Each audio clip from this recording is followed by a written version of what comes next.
오늘 하나님 주신 말씀은 잠언 28장 1절로 18절입니다. 교독해서 읽도록 하겠습니다. 악인은 쫓아오는 자가 없어도 도망하나 의인은 사자같이 담대하니라.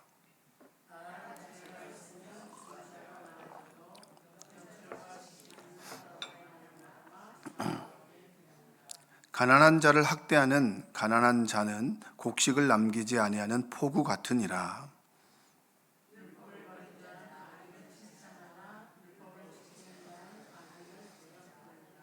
악인은 정의를 깨닫지 못하나 여호와를 찾는 자는 모든 것을 깨닫느니라.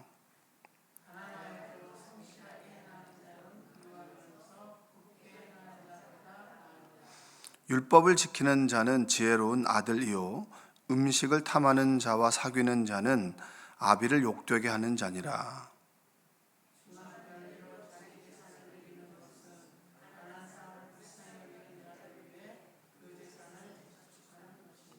사람이 귀를 돌려 율법을 듣지 아니하면 그의 기도도 가증하니라.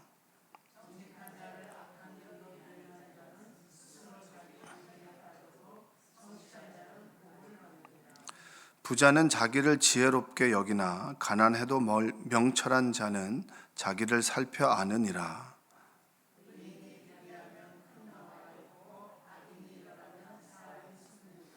자기의 죄를 숨기는 자는 형통하지 못하나 죄를 자복하고 버리는 자는 불쌍히 여김을 받으리라.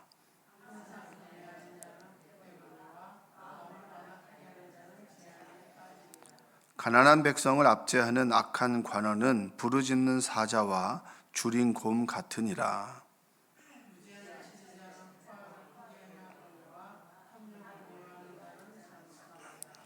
사람의 피를 흘린 자는 함정으로 달려갈 것이니 그를 막지 말지니라. 성실하게 행하는 자는 구원을 받을 것이나 굽은 길로 행하는 자는 곧 넘어지리라. 아멘. 오늘도 하나님의 은혜가 여러분의 삶 가운데 함께 하시기를 주님의 이름으로 축복합니다.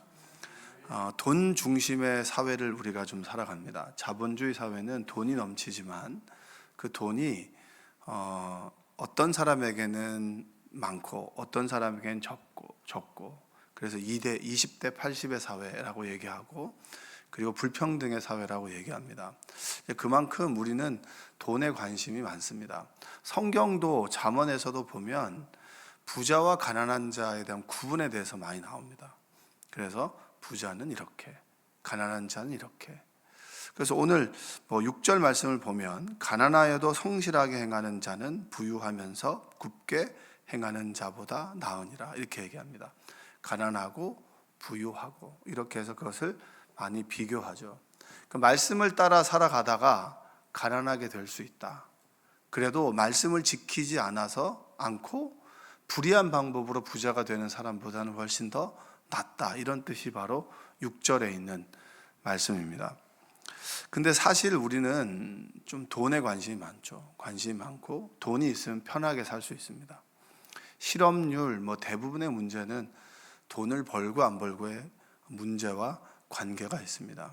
그러니까 우리는 돈이 많으면 세상을 편안하게 살 수 있을 것 같고 편리하게 살 수 있을 것 같고, 근데 성경은 가난과 부요함을 조금 넘어서 어떻게 살아가는 것이 가장 지혜롭고 행복한 삶이냐. 대부분들 작정기도 하는 부분들의 대부분은 이제 돈과 관련이 있습니다.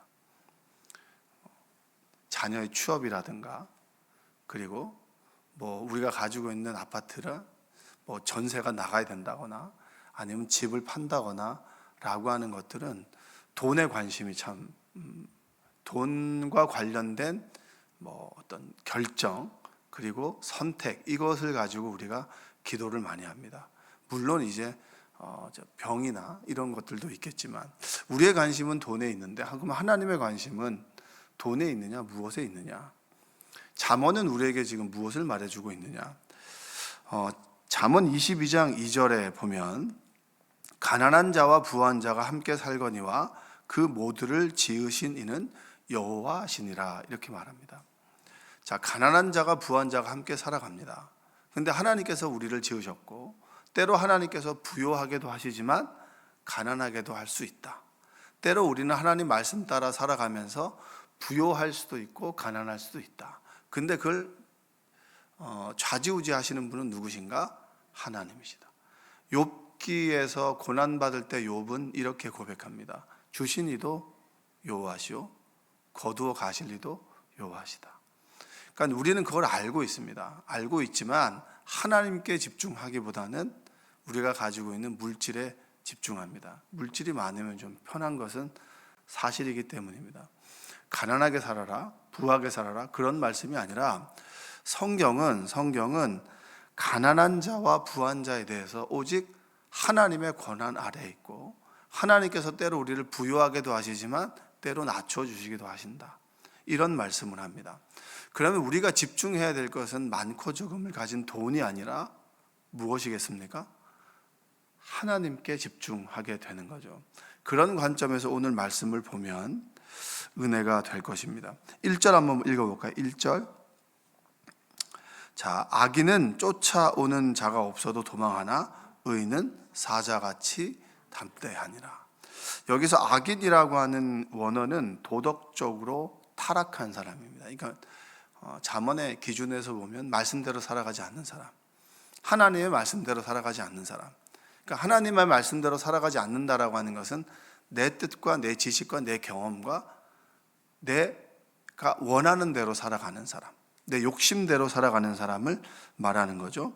의인은 정의롭고 도덕적 기준을 따르는 사람이라는 그 원어의 의미를 가지고 있는데, 잠언에서 보면 하나님의 말씀대로 살아가는 사람, 이 사람을 의인이라고 합니다. 담대하다라고 하는 것은 신뢰하다라는 뜻입니다. 신뢰한다. 자, 사자같이라고 하는 것은 두려움 없다라고 하는 뜻입니다. 이런 의미로 다시 해석해 보면, 말씀을 지키지 않는 타락한 사람은 쫓아오는 사람이 없어도 불안하여 도망합니다. 그러나 하나님의 말씀대로 살아가는 의인은 두려움이 없는 사자처럼 하나님을 신뢰함으로 당당하게 살아갑니다. 최근에 이제 가장 대두가 되는 게 불안입니다. 불안. 현대인들은 전부 다 불안을 가지고 살아갑니다. 돈의 심리학이라고 하는 책이 있는데, 그 책에서 그 책을 요약할 수 있는 여러 가지 문장이 있지만 그 중에 한 문장이 뭐냐면, 돈은 숫자가 아니라 감정이다라고 합니다. 한번 따라서 해볼까요? 돈은 숫자가 아니라 감정이다. 자, 돈이 많으면 우리는 평안이 와야 되고, 돈이 좀 부족하면 불안한 건 사실입니다. 근데 이 책은 그렇게 얘기하지 않아요. 돈이 많아도 불안하고 적어도 불안하답니다. 많으면 돈 많은 저 사람이 뭐하러 무슨 걱정을 하겠어. 지나가다 그런 얘기 하더라고. 이건희 예전에 딸이 오래전에 자살을 했잖아. 이 사람 뭔 걱정이 있어서 자살하냐고. 그렇게 쉽게 얘기합니다. 근데 많은 사람도 불안하고 돈이 적은 사람도 불안하다. 왜냐? 돈은 숫자가 아니라 감정이기 때문입니다. 그래서 경제적 불안은 단순히 부족 때문이 아니고 비교와 예측입니다. 비교와 예측. 많은 사람은 더 많은 사람과 비교하고, 없는 사람은 또 내가 없어서 할 수 없다라고 하는 상실감에 불안하고, 그래서 돈의 많고 적음에 따라서 불안의 유무가 달라지는 것은 아니다라는 거예요. 그러니까 돈이 없어도 불안하고 돈이 있어도 불안합니다. 그래서 저는 있어 보진 않아서 모르겠는데, 사람들은 다 비교를 하더라고요. 가진 사람은 더 가진 사람, 없는 사람은 정말 내가 이거 없으면 어떡하나라고 하는 불안을 가지고 있죠. 그래서 이사야 26장 3절에 보면, 주께서 심지가 견고한 자를 평강하고 평강하도록 지키시리니 이는 그가 주를 신뢰함이니이다, 이렇게 얘기합니다. 한번 따라서 해볼까요? 주께서 심지가 견고한 자를 평강하고 평강하도록 지키시리니 이는 그가 주를 신뢰함이니이다. 돈이 많으면 평안하고, 돈이 적으면 불안하지 않다는 거예요. 우리의 인생에 있어서 편안함과 평강함과 평안은 하나님께서 지켜주시고 주시는 것입니다. 그리고 우리의 평안은 하나님을 온전히 신뢰할 때 얻게 되는 것입니다. 신뢰라고 하는 게 뭐죠? 항상 그 자리에 있는 사람을 신뢰하잖아요. 항상 그 자리에 있는 사람. 하나님은 우리가 언제 어디서나 불러도 그 자리에 계시죠. 이번에 캄보디아에 갔는데 캄보디아에서 현지 그 교회에서 예배를 드렸습니다. 그래서 앞쪽에는 그 캄보디아 현지 사람들과 청년들이 좀 있었고 뒤쪽에는 우리 선교팀들이 있었습니다. 그래서 함께 찬양을 하는데 찬양에 보면 우리가 부르는 찬양을 캄보디아 말로 그 뒤에는 한글로 이렇게 같이 불렀거든요. 하나님은 어떤 말을 하는 사람의 찬양을 들으실까요? 우리가 기도할 때 하나님은 한국에 계셨는데 저는 캄보디아에서 찬양했잖아요. 기도하고. 그럼 하나님은 어디에 계셔서 누구의 기도를 들으실까요? 사실 캄보디아는 우리 나와바리는 아니잖아요. 그렇죠? 캄보디아는 캄보디아 사람들이 터전이고 저희는 여기서 기도했었고, 근데 캄보디아에서도 기도해도 우리는 흔들리지 않는 신뢰를 가지고 있습니다. 무슨 신뢰를 가지고 있나요? 하나님께서 나의 기도를 들으신다는 거죠. 그러니까 하나님께서 항상 거기 있다라고 하는 말은 언제 어디서나 나와 함께 계신다라고 하는 신뢰입니다. 신뢰. 그 하나님께서 우리를 평강하도록 지켜주신다. 이것이 이사야가 우리에게 주는 고백의 말씀입니다. 돈이 많고 적고, 그리고 돈이 있고 적고, 있고 없고의 문제가 아닙니다. 하나님께서 나와 함께 계시느냐, 하나님께서 나의 심지를 지켜주시는데, 견고케 하시는데 내가 그 하나님을 신뢰하느냐 아니냐. 저는 그리스도의 삶을 심플 라이프라고 좀 말하고 싶어요. 심플 라이프는 뭐죠? 아주 간단한 거죠. 소유도 줄이고 아주 심플하게 간단하게 먹고 간단하게 이제 복잡하게 살지 않는 걸 심플 라이프라고 합니다. 그리스도인에게 심플 라이프는 뭘까요? 하나님 말씀대로 살면 되는 겁니다. 하나님께서 하라는 건 하고 하지 말라는 건 안 하면 되는 겁니다.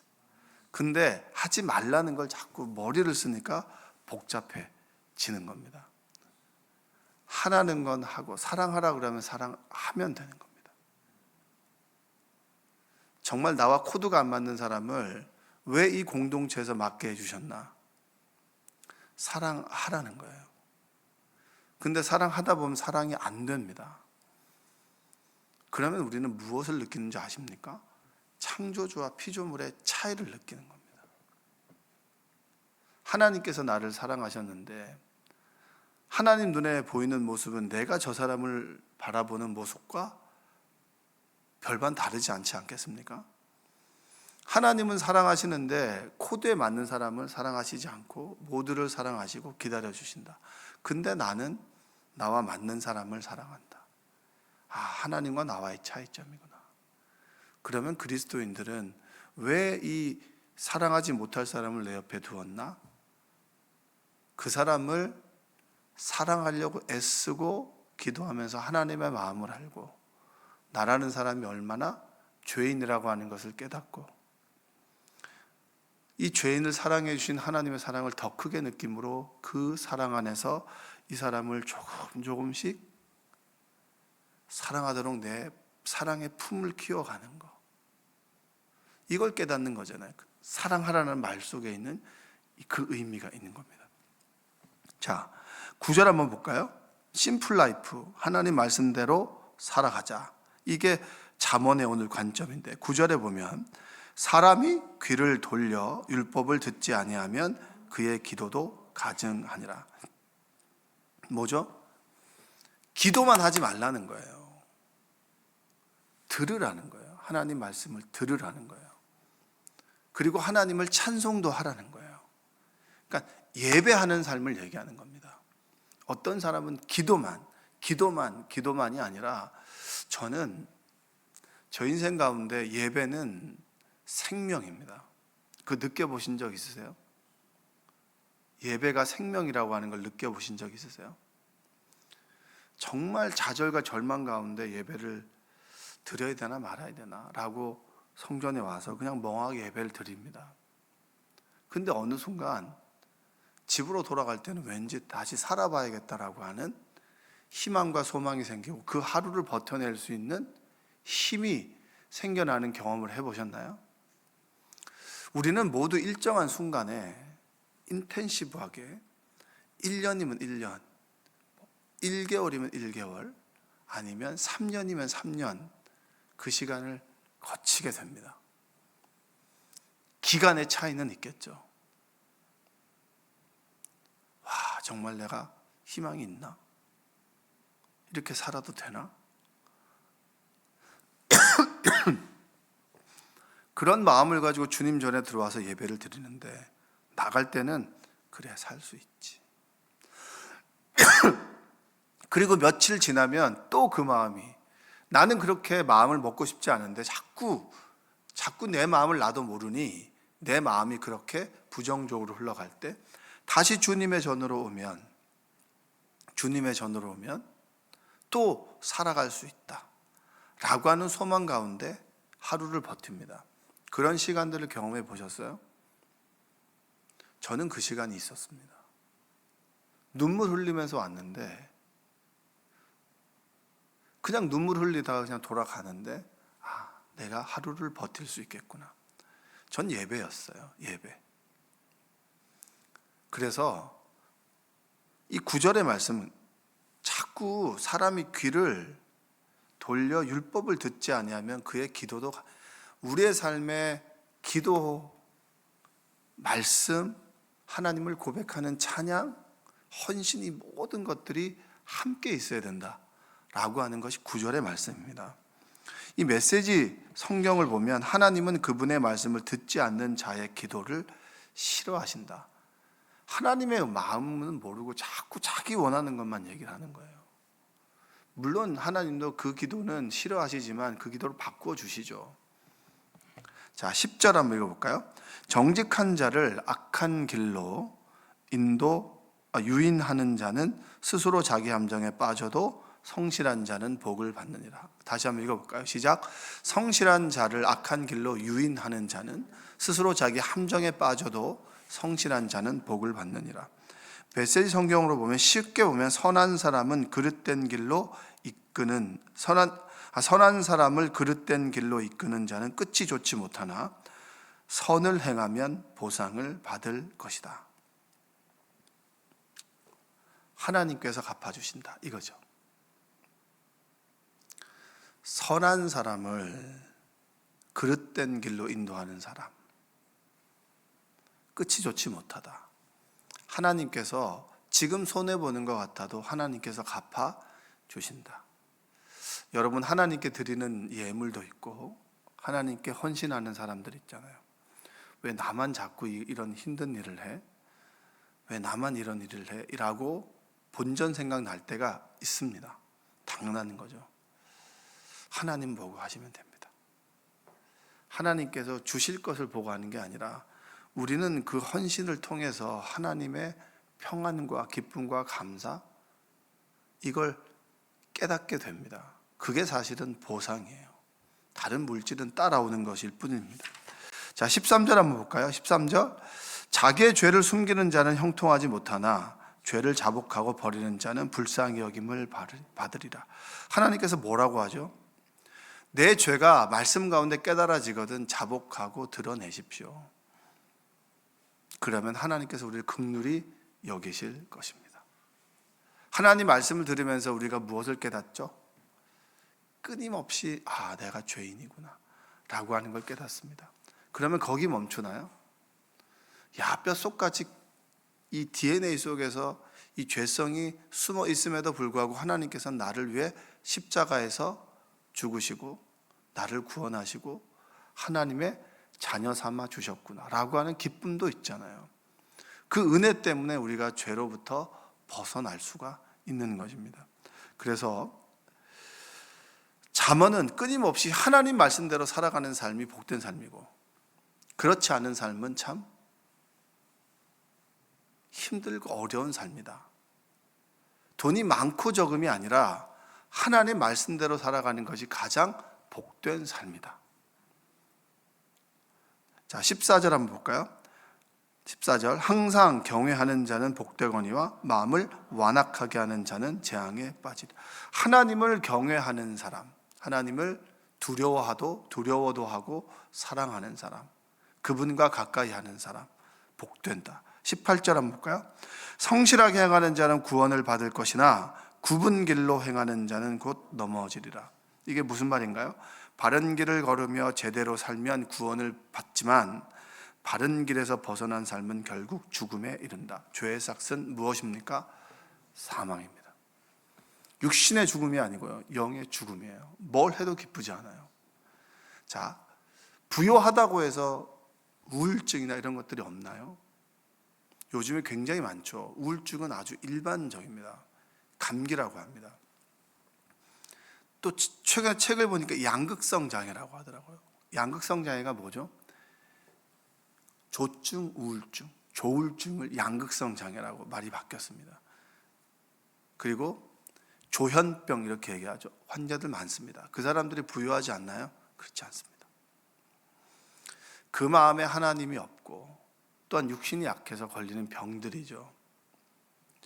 자, 여러분들이 우리 안에 하나님 말씀대로 살고 그분과 동행하고 하나님의 평안이 있기를 주님의 이름으로 축복합니다. 여러분 안에 하나님을 예배하는 삶이 되었으면 좋겠습니다. 눈물 흘리고 들어와도, 불안하고 두려운 마음으로 주님 전에 들어와도 예배를 드리고 나가는 우리의 삶은 하루의 생명을 얻게 하는 삶입니다. 예배가 생명이에요. 그게 하나님 말씀이고요, 주님 말씀대로 살아가는 것이 가장 간단하고 쉬운 삶입니다. 자꾸 우리는 머리를 쓰기 때문에 어렵죠. 이거 자꾸 재보고 계산하고.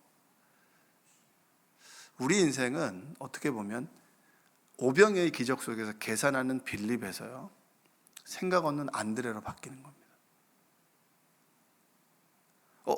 얼마 정도 있으면 되지라고 하는 늘 계산하고 또 계산이 딱 나오는 사람이죠. 대부분 사람들은 수학을 못해도요, 계산은 나옵니다. 왜냐하면 그 돈은 자기의 삶과 연결되기 때문에. 계산하는 삶에서 어린아이를 주님께로 손을 잡고 인도하는 안드레의 삶으로 바뀌는 겁니다. 몰라, 하나님께서 거저 먹이라고 하시는데 나는 못하니 하나님께 이 아이를 데려가면 되겠지. 도시락을 가지고 드리면 되겠지. 하나님께서 알아서 해주겠지. 이게 아주 심플한 삶이잖아요. 오늘 하루 하나님 말씀대로 살아가는 심플한 삶이 여러분에게 있기를 주님의 이름으로 축복합니다. 기도하겠습니다. 사랑해 주님, 감사합니다. 참 복잡한 세상을 복잡하게 살아갑니다. 어떤 선택도 참 많은 생각과 계산을 합니다. 성경은 말씀대로 살아가라고, 그것이 가장 심플하다고 얘기합니다. 부자도 되고 싶고 가난해지고 싶지는 않은데 하나님의 관심은 부와 가난에 있지 않고 하나님 말씀대로 살아가는 그리스도인의 삶에 있습니다. 주님, 우리를 그 길로 인도하여 주옵소서. 하루하루 주님께서 디테일하게 말씀하여 주시고 그 말씀대로 살아가는 삶이 얼마나 심플하고 편하고 행복한지를 깨닫는 오늘 하루가 되게 하셔서 하나님을 믿는 것에, 하나님을 따르는 것에 기쁨과 감사가 넘치는 삶이 되게 하여 주시옵소서. 예수님의 이름으로 기도합니다. 아멘.